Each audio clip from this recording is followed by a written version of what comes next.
Today I'm thrilled to announce that one of the world's largest pharmaceutical manufacturers and one of the best anywhere in the world, Pfizer, has agreed to offer countless prescription medications at major discounts in the United States as a result of the most favored nation drug pricing order that we established earlier this year. As you know, the United States is paying sometimes 10 times more than other countries for drugs, and a lot of excuses were made for that, but it went on for many years, many years, decades, and it's not going on any longer. We're going to be paying the lowest price now. We're going to be paying whatever the lowest price is, favored nations. This will save American taxpayers and consumers hundreds of millions of dollars a year. I want to thank Pfizer CEO Albert Bourla, who is one of the most respected people in the industry and in business generally. I will say that, Albert, for joining us today, along with Secretary, as you know, we've got a number of secretaries. Secretary is Lutnick behind me, I hope. Where's Lutnick? He's over here, sir, to the right. You can get over here. I'm looking for Lutnick. Our great Secretary of Commerce. Good, I'm glad you're here. You would have been in trouble. Howard Lutnick, great. Secretary Robert F. Kennedy Jr., CMS Administrator, Mehmet Oz, Medicare Administrator Chris Klomp, and the FDA Commissioner Marty McCary, and I just want to thank them all. They've been working hard on many things. I think this is one of the biggest medical announcements that this office has ever made, because we're talking about price reductions, as you'll see in a couple of minutes, that are incredible. For many years, Americans have paid the highest prices anywhere in the world for prescription drugs. They paid far more, 10 times, 13 times, 15 times more than other countries for the exact same product. A major reason is that the American consumers have been subsidizing research and development costs for the entire planet. They put all of that on us, and yet they were the beneficiaries too. So it's being changed as of today. The United States had just 4% of the world's population and consumers, only 13% of all prescription drugs, yet pharmaceutical companies make 75% of their profits from the United States. So think of that. We have 4% of the market, 13% of prescription drugs, and yet, Albert, I didn't know you were that violent. I'm surprised you're agreeing to this. I'm getting better. No, he's doing the right thing, thank you. And yet they make 75% of their profits from the American customers, so it's something. That's why I signed an executive order combating this practice, and we signed it very happily a little while ago. Today, Pfizer is committing, as will other drug companies as we go through the weeks, but Pfizer is truly one of the biggest in the world and one of the greatest in the world. Today, Pfizer is committing to offer all of their prescription medications to Medicaid, and it will be at the most favored nation's prices. It's going to have a huge impact on bringing Medicaid costs down like nothing else. I told you that in my first term, I was so proud of the fact that for the first time in 28 years, drug prices came down. And I had a news conference that I explained it was 1/10 of 1%, but it was down. And here we're talking about, in one case, over 1,000%. This is a critical step forward to our work and to improve healthcare, and hardworking, low-income Americans, especially low-income Americans, will be helped so greatly. In addition, Pfizer is agreeing to provide some of their most popular current medications to all consumers at heavily discounted prices of anywhere between 50 and even 100%. And that's off the price. And in some cases, even more than that. These drugs will be available for direct purchase online at a website operated by the federal government. We're also announcing that moving forward, all new medications introduced by Pfizer to the American market will be sold at the reduced most favored nation costs. So we'll be paying essentially what other countries are paying, who have been much lower for many years. Furthermore, Pfizer will invest $70 billion to reshore domestic manufacturing facilities. In other words, they're going to bring a lot of their facilities to make their drugs and make what they make, their product. They're going to make it in the United States. I appreciate that $70 billion investment and fund research and development right here in America. We're working with other major pharmaceutical companies to secure similar agreements. Everyone understands that the status quo where Americans pay more for drugs, prescription drugs, and they pay more than foreign countries, who take advantage of us in many other ways, although not so many anymore. I think we've pretty well got that stopped, right? I think so. We've stopped that, but they took advantage of a lot of other presidents, that I can tell you. But we're making this pay to be very unacceptable, what they've done in the past. That's why my administration is also taking historic action to investigate the unfair and discriminatory trade practices of other countries that extort our pharmaceutical makers to shift costs onto the American consumer. They say, no, give us a price, a very low price, and just charge the American consumer, charge it to the U.S. The United States is done subsidizing the health care of the rest of the world. It's a big thing. I can't tell you how big this is. And I was all set to go on it first term, but then you had the COVID, and we had to focus on that. But I said, I want to get back here because you're talking about 14, 15, 1,600% reductions in some cases. But by taking this bold step, we're ending the era of global price gouging at the expense of American families, and we're making America healthy again, which is our little theme for the people behind me. And I want to just ask Secretary Kennedy to come up, and we'll start, and we'll go through it with Oz and Klomp and Bourla and McCary, and we'll go through it, and if you have any questions. But this is a really big announcement. This is something that most people said was not doable. And other countries are going along because we told them, if you don't go along, they didn't have to go along. But if they didn't go along, we were going to put extra tariffs on those countries, and we were going to charge them the amount of money that they should be paying for the reduction in costs. So I think we had a pretty good negotiating position. So, Bobby, I'd like you to speak about this, and what a great job, and thank you very much. We've been standing here talking about the Make America Healthy Again a lot lately, and I think our meeting the other day was excellent on a thing called Tylenol. That was a very important meeting. I think that was a very important meeting. And this, in terms of pricing, it's going to be great for Medicare, Medicaid, Social Security. It's going to be great for everything because your medicine costs are coming way down. We have some examples that I think we'll be able to show you next week of over 1,000% in some cases, where a pill that cost $10 in London was costing $130 in New York and various other places within the United States. And the same thing with Canada. People would go to Canada, they'd go to Mexico, they'd go to other places to buy drugs. They don't have to do that anymore. So we have favored nations. So that's what we have. And it's one of the biggest days I think anybody will ever have. We're talking about massive numbers, and the numbers are going to get even better with a little time. And I will say, Albert, I think that the drug companies are going to be the same. You're going to, the world, we're really competing against the world, so they have more people. So we'll come down a lot, and the world's going to go up a little bit. And the end result is you're going to, I think, do the same business pretty much. Maybe you'll figure a way to do more business, I think, knowing you. But I think the drug companies, we're going to come down a lot, the U.S. The U.S. will come down a lot.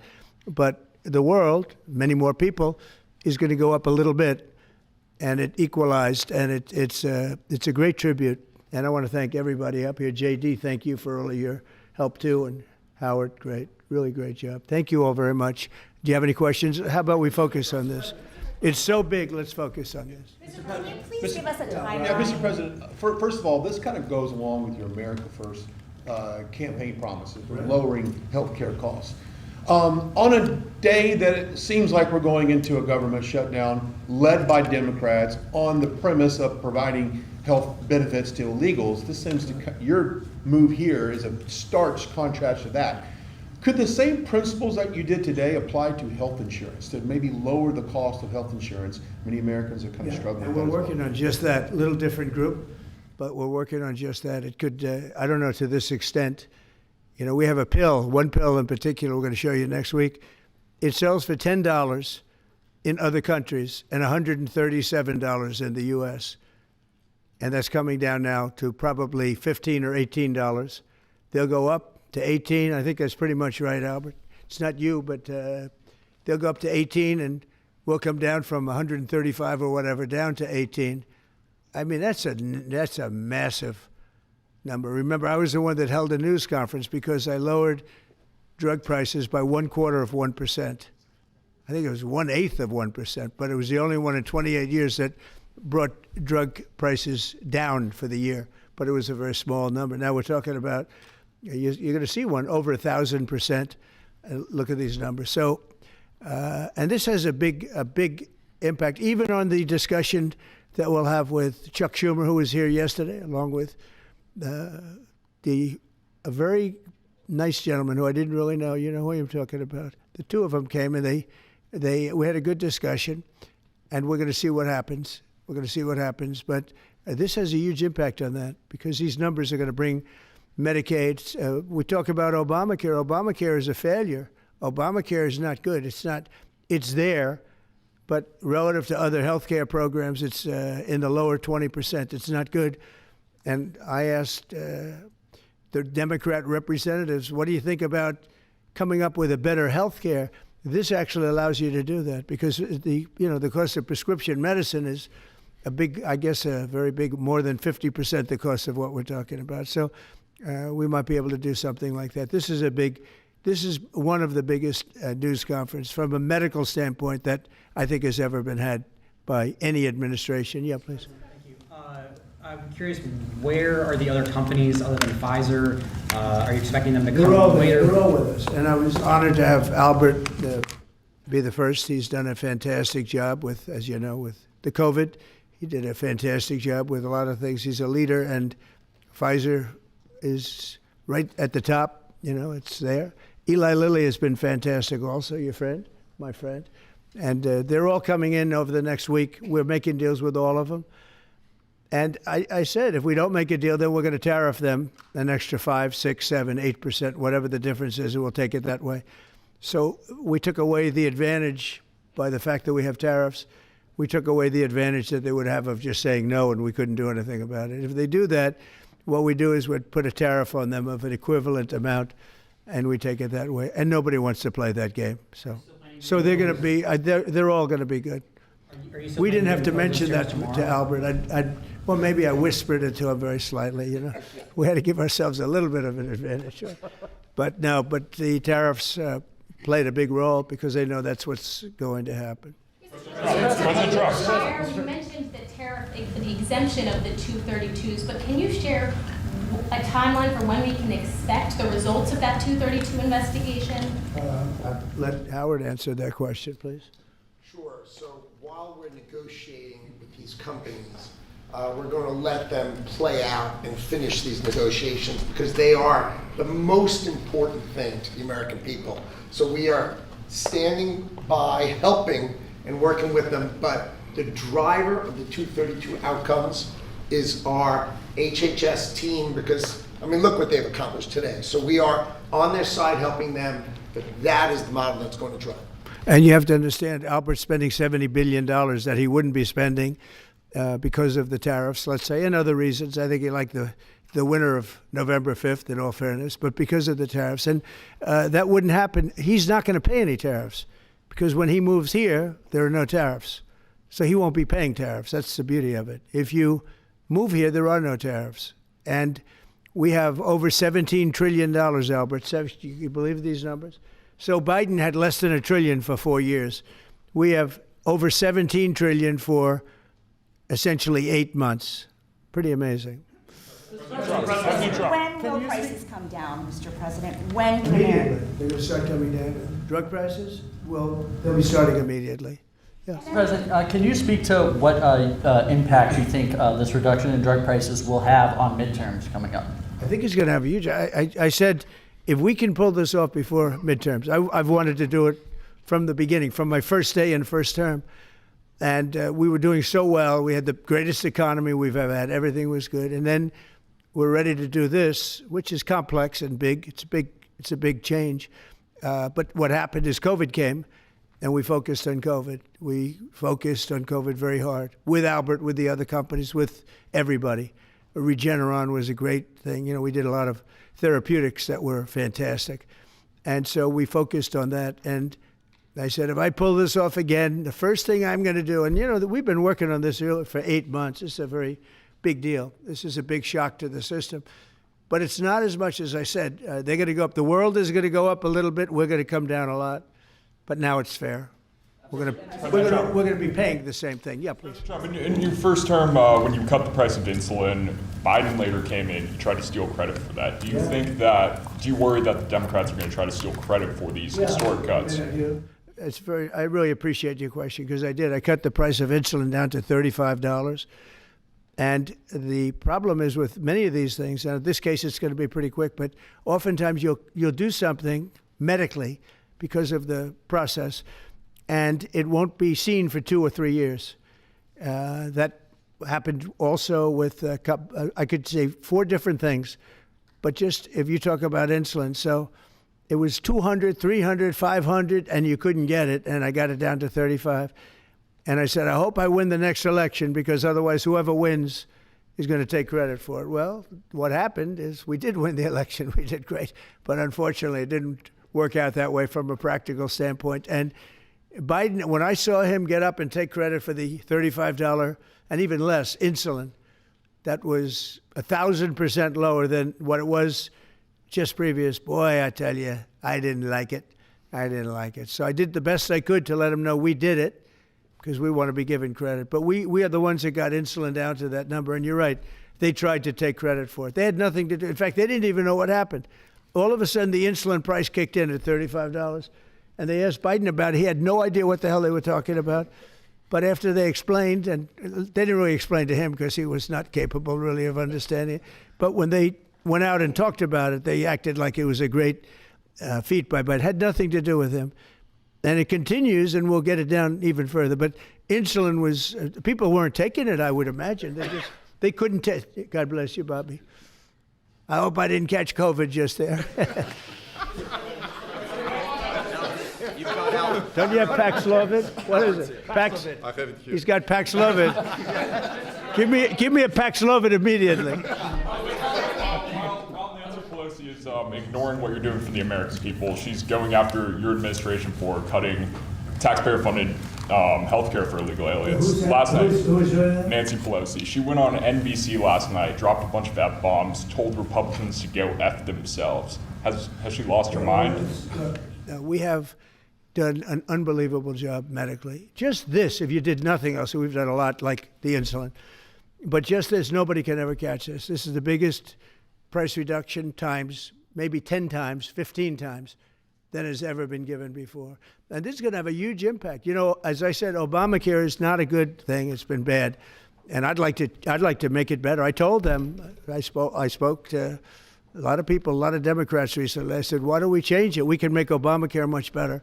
We could come up with a new system that would be much better, less expensive for the people and better.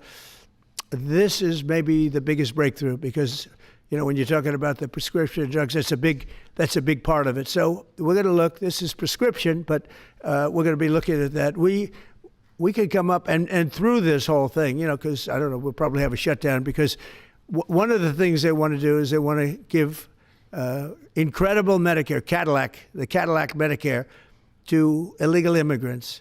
And what that does is it keeps them coming into our country, and like they do in California. And no country can afford that. No country. And we have the border stopped up. We have it closed. We have nobody for 4 months. Zero people came in. That wasn't me. That's by the authorities who happen to be liberally oriented. But just think of that.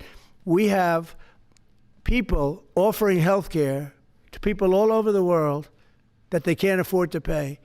And that's the Democrats. And what that does is it brings people into the country because they want to come in for the health care. But no country can afford it, and they can't afford it. So we cannot allow them to charge tremendous amounts of money for health care for people that aren't even citizens. And in many cases, they come in from prisons, jails, and mental institutions. And we can't let that happen. So we have a big fight over that. We have a fight over open borders. They still want open borders. We're having a fight over men and women's sports, if you believe it. You would have thought they would have learned that it's not a good issue. And we have a fight in transgender, as you know, transgender for everybody. And that, when you talk medically, that's a lot of money too. That's a lot of, those operations are bad. So those things are also being discussed right now. I mean, can you imagine we're actually talking about open borders, and we now have a great border, and we have a great country. Our country was dead 1 year ago. Now we have the hottest country anywhere in the world. Big difference. Yeah. Say about the state of the Democrat Party when they have a 33% favorability rating on average in recent months, and they're willing to shut down the government over healthcare for They are shutting it down. We're not shutting it down. We don't want it to shut down because we have the greatest period of time ever. I told you, we have $17 trillion being invested. So the last person that wants it shut down is us. Now, with that being said, we can do things during the shutdown that are irreversible, that are bad for them and irreversible by them, like cutting vast numbers of people out, cutting things that they like, cutting programs that they like. And you all know Russell Vought. He's become very popular recently because he can trim the budget to a level that you couldn't do any other way. So they're taking a risk by having a shutdown because of the shutdown, we can do things medically and other ways, including benefits. We can cut large numbers of people out. We don't want to do that, but we don't want fraud, waste, and abuse. And, we're cutting that. But they want to have illegal aliens come into our country and get massive health care at the cost to everybody else, and we don't have it. And that's I would say, the number one reason that they want to strike is to get illegal immigrants health care. And, Gavin Newsom wants that, too, in California, and it's destroying California. We can't have that. We're not going to let it happen. Do you have a plan for dealing with drug companies that are responding to MFN only by raising prices overseas as opposed to lowering prices in the U.S.? No, they're responding. I understand that question very well, but they're responding by lowering prices. They're helped by lowering prices. There's a price at which they can't sell, and they're helped by lowering prices. In the case of Albert and in the case of Eli Lilly, the fact is our prices are coming down massively. You see, that's just a few of the basics, but they're coming down much more than that with many drugs, and over 1,000%. Think of that, over 1,000% reduction. And we'll show you that next week because we have some of them on the board next week where you have over 1,000% price reduction. No, what's going to happen is you're going to have the market will kick in. This way, the market kicks in. The other way, it was just basically it was just a form of control. You were stifling the market. Yeah. At this point, is a shutdown inevitable? And how would you describe the negotiations with Democrats yesterday? Are more meetings scheduled? So nothing is inevitable, but I would say it's probably likely because they want to give health care to illegal immigrants, which will destroy health care for everybody else in our country. And I didn't see them bend even a little bit when I said we can't do that. Okay? Can I ask a question of Dr. Oz, Administrator Oz? If there is no deal reached on the Obamacare subsidies with the Democrats, is there anything that CMS can do to lower those, to mitigate the increases of those Obamacare subsidies? Not really, but we have time. We have time till the end of the year to make the changes I know the president is evaluating, but we should have a clean continuing resolution, get past this budget process as it has happened so many times, and allow the president and leadership some freedom to be able to put some good ideas in front of the legislative bodies. Mr. President, undocumented immigrants. We actually do have time for that. They're not eligible for the health care subsidies that Democrats are demanding. So can you clarify, what are you talking about when you say Democrats want to protect their health care? So when an illegal person comes in, a person who came into our country illegally, therefore breaking the law, and look, we all have big hearts. I have a bigger heart than you do. They're all breaking the law, and they're coming into our country. And we just, as a country, cannot afford to take care of millions of people who have broken the law coming in. We want them to come into our country, but we want them to come in legally. Now we have a strong border, very strong border, thanks to Christie and Tom Homan and the whole group. They've done an amazing job at the border. I mean, we had a border that was reckless. We had a border that was a disaster. They were coming in by the millions. I say 25 million people. You're saying less, but I say 25 million people came in illegally. And no system can take care of the health care of all of those people that came in. Now, a lot of them have gone out. We have over 11,000 murderers. We got many of them out. Many of those people have been taken out of the country, brought back to where they came from. In some cases, put in prison because they're so dangerous. We don't want to take them out. We have to watch them. We don't want them coming back. But if you look at what's happened in Washington, D.C. right now, it is such a place. I just drove through it, and it's clean and nice and beautiful, and people are walking around, and they're not afraid of being mugged. We haven't had murders We haven't had anything happen in a long time. It took us 12 days to make it very good. It took us 20 days to make it beautiful.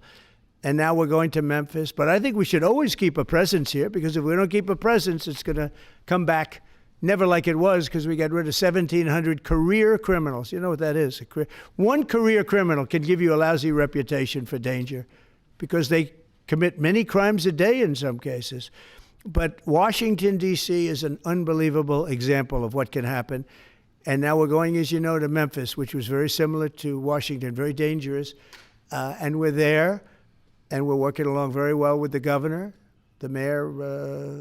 A lot of these Democrat mayors, you know, what they don't want to have us do well, because if we do well, it makes them look bad, and they shouldn't feel that way. If I were a Democrat and I was a governor or mayor, I'd be calling Trump. I'd say, get your troops over here, just help, because the mayor of Washington is getting a lot of credit for what we did, you know, a lot of credit. But the beauty is, isn't it nice, seriously, you walk down the street, you're not going to be mugged, you're not going to be hit.